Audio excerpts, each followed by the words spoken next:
Hi, I'm Sarah Nelson, Vice President and Executive Editor here at HarperCollins, and I'm really excited to be talking to Susan Henderson, who's one of my first authors, one of the books that I acquired when I first got here. Susan is the author of a previous novel, which is called Up from the Blue, but this book, which is also a wonderful novel, but this book is called The Flicker of Old Dreams, and as I said, I scooped it up when I first got to HarperCollins and read it. It was one of the first things that I read when I got here, and it's a fantastic novel about America and about the American dream and about what happens when the world turns over on you, and it's about isolation and belonging and fathers and daughters and kind of all of those good things. The book is set in a western town.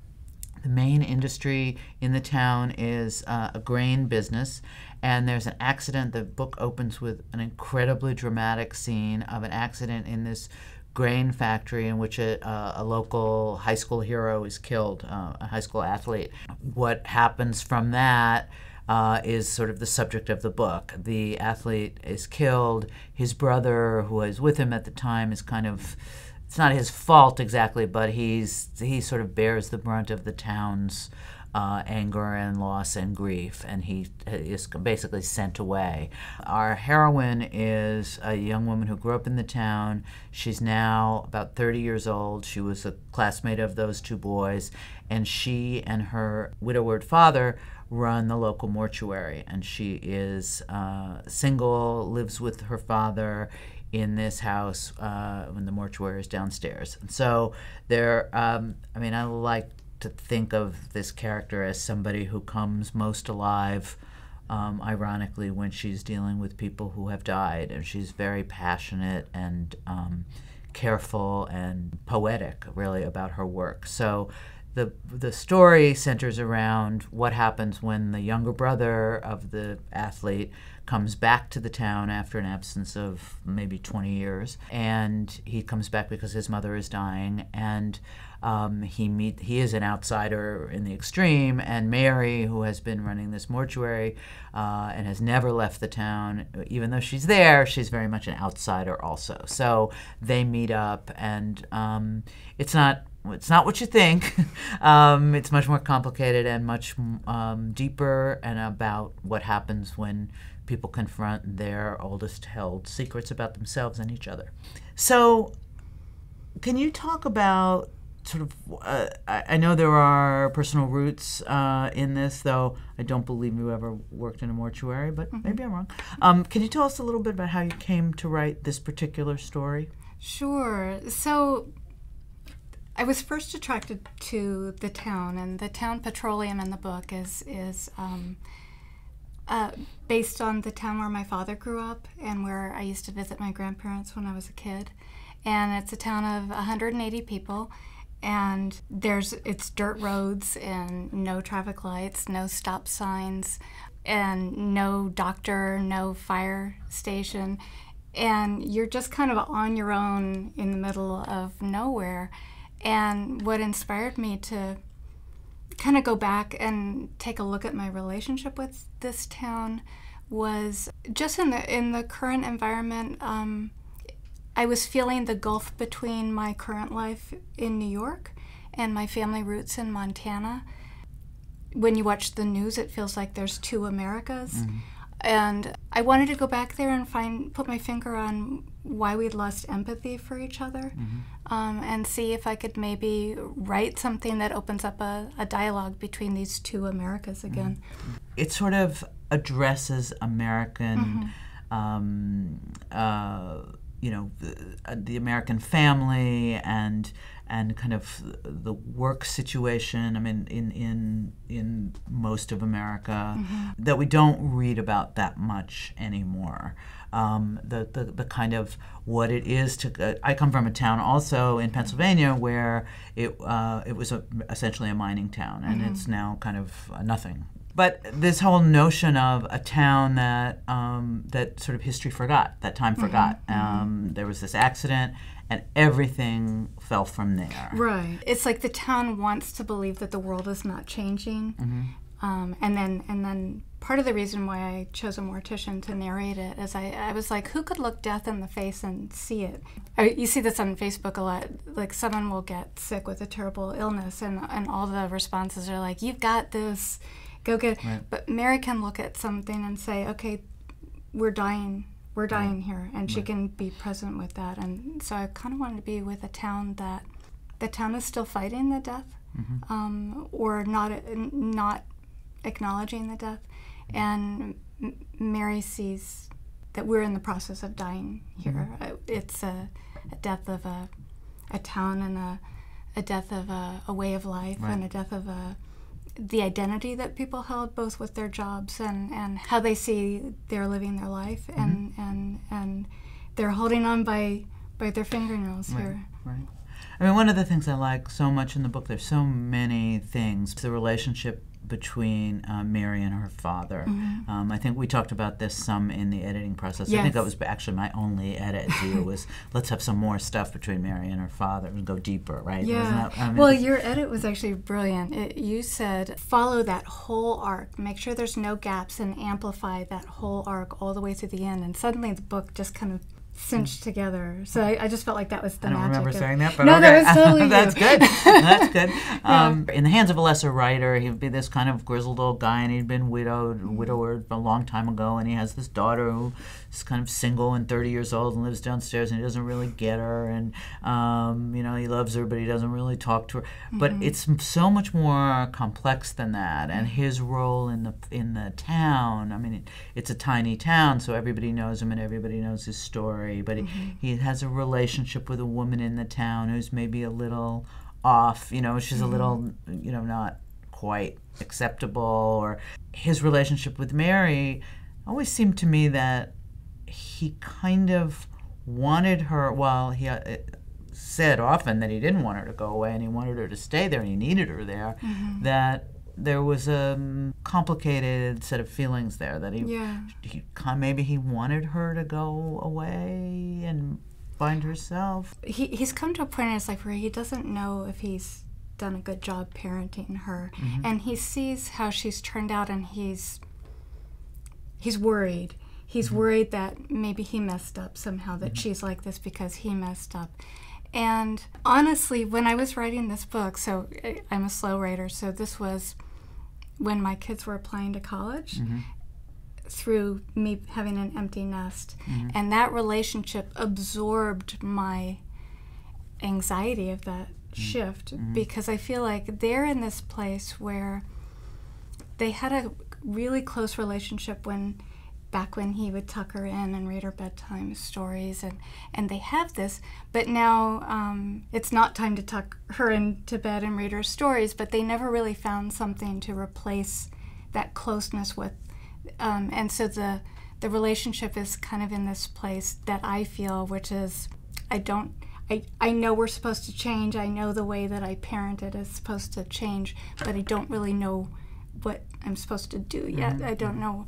And so I really just kind of let them hang in that place. It's a tenderness and a tension where they want the closeness, but they don't.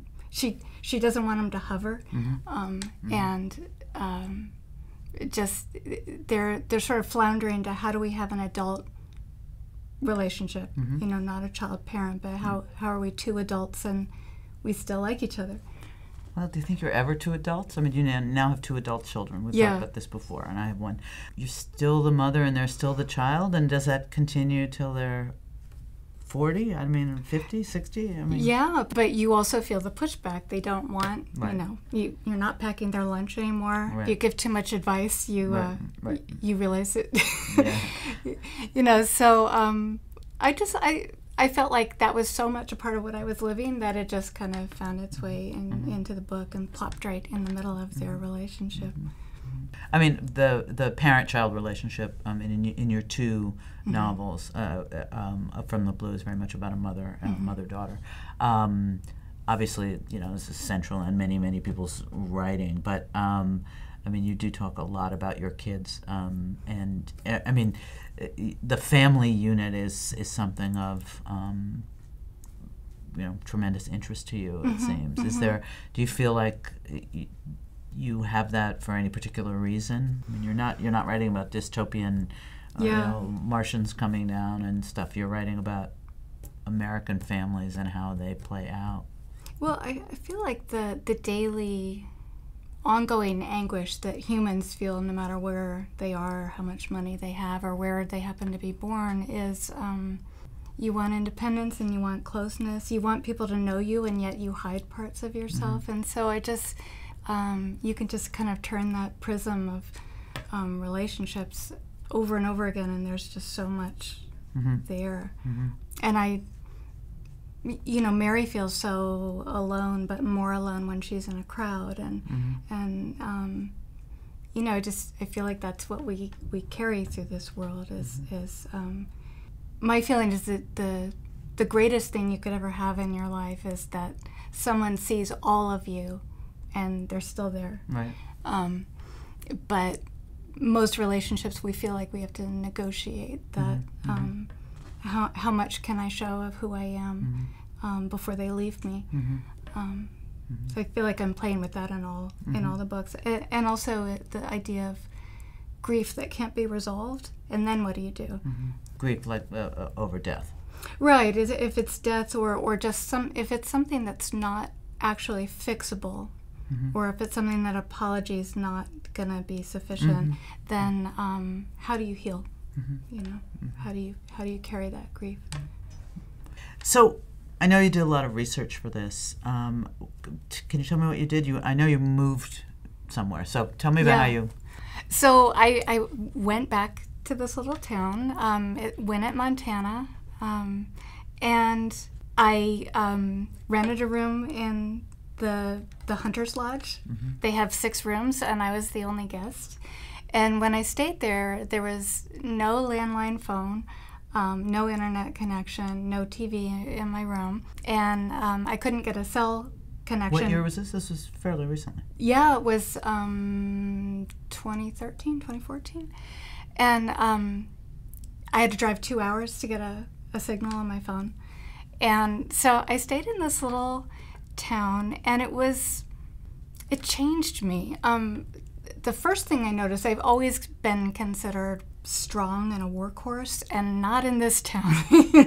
I felt my wimpiness. I felt my laziness against this population. It was just so, calloused hands and getting up at dawn. At dawn, and you work until the work is done. You don't ever look at your watch, and it was and the quiet. It was so, I didn't realize how being disconnected from everybody and in a place where there were so few people, but if they saw you, you stood out. Right. They knew I was the one who didn't belong in the town. There was one place to eat, and the wind was it was constant. It was, almost thought I was going to go crazy from the sound of the wind. Right. I mean, well, weather is a big factor in this. Yes, and the wind is almost like a character in the book, because the wind, it just almost tipped me over the edge. And you realize when you're out in the middle of nowhere, you are really alone with what's going on inside your head. Right. And that was humbling. So Do you have pictures and stuff? I took pictures. I recorded people. I just talked about everything. I asked, what's this? What does this do? Can I go inside? Did you tell people I'm writing a novel about this town and I don't? I didn't say I was writing a novel about this town, because in some ways it is the town, and it's also not the town, because the town definitely inspired my imagination. But they knew you were writing, that you were a writer and you were writing a book. But they didn't know I was going to put a morgue in the town, So then from this town is our family cemetery. So you go from this town of 180 people towards nowhere through the Missouri Breaks, and so you're going from dirt roads to not roads. These are things that are not on a map, and it's very hard to find. And our family cemetery, when I was a kid, we used to go out there with our shovels and shotguns. I was the only girl in the family, and we would go and we would dig up the sagebrush, which would just kind of take over the cemetery, and And then at the end of the day, we would like hang all the rattlesnakes we found over the fence, and then my dad would cut the rattles off for us, which I still have in my office where I write. I have a box of rattlesnake tails. The cemetery, it's got like these homemade plots. So it's got, the markers are like 2 sticks to put together into a cross, or license plates where someone etched the name into it, and lots of stillborn children. And it's, you know, because there's no doctor anywhere near, so you've got to be able to sort something out yourself. When I was going one day to the cemetery, I had to get permission to cross over a part of someone's ranch to get to the rest of the way to the cemetery. So knocked on the door. He opens it with a gun in his hands, pointed at me, and he's got another one like hooked to his leg. Great. And later he invited me in, and we had Shastas together. Right. Like this was my feeling. It's the two Americas, where you know you're really just kind of in. I was in culture shock, and I was trying to learn to see and hear the world as they did. So thank you for listening, and Susan, thank you for coming. I'm talking to Susan Henderson, the author of the really wonderful The Flicker of Old Dreams, which is coming out from Harper in March 2018. Thanks. Thanks.